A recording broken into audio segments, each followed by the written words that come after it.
Assalamualaikum warahmatullahi wabarakatuh. Perkenalkan, nama saya Muhammad Zamir Fahri Hakim dengan NPM 2452011047. Di sini saya akan menjelaskan kenapa zaman Nabi Adam diperbolehkan incest.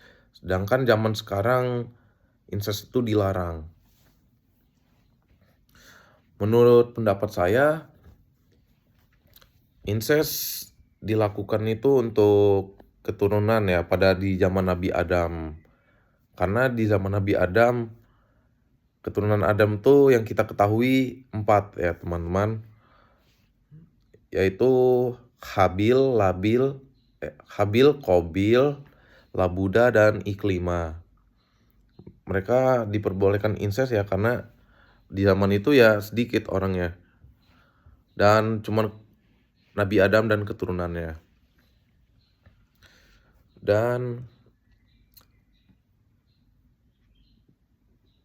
cerita di zaman Nabi Nuh juga menjelaskan bahwasannya 3 anaknya Nabi Nuh itu yang tidak bisa saya sebutkan.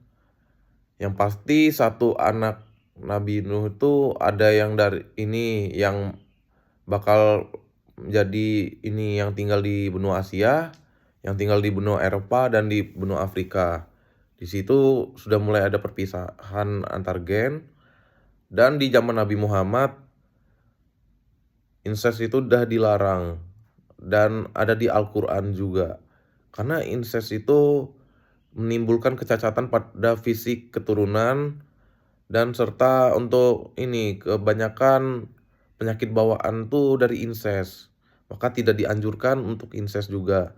Dan di zaman kerajaan juga, itu menjadi contoh fisik-fisik orang yang nikah secara incest. Dengan kupingnya aneh, matanya aneh, dagunya melonjong ke samping, dan seterusnya. Dan di zaman sekarang juga sudah tidak diperbolehkan nikah dengan saudara kandung yang disebut incest. Dikarenakan dokter juga tidak menganjurkan nikah secara incest karena menimbulkan penyakit bawaan yang saya sebutkan tadi dan gangguan malfungsi pada otak juga. Ya, jikalau kenapa nggak boleh incest, ya karena incest itu kayak membawa penyakit bawaan, karena sama ini juga. Karena kalau kita ketemu gen yang sama juga ya, ketemu gen yang sama tuh kayak dalam satu keluarga tuh pasti memiliki gen yang sama. Kadang kalau gen yang sama ketemu gen yang sama itu bisa mengalami kecacatan. Maka dokter juga menganjurkan untuk menikahi dengan orang lain. Karena gennya belum tentu sama gennya.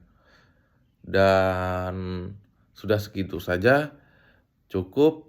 Saya Muhammad Zamir Fahri Hakim dengan NPM 2452011047 mengucapkan wassalamualaikum warahmatullahi wabarakatuh.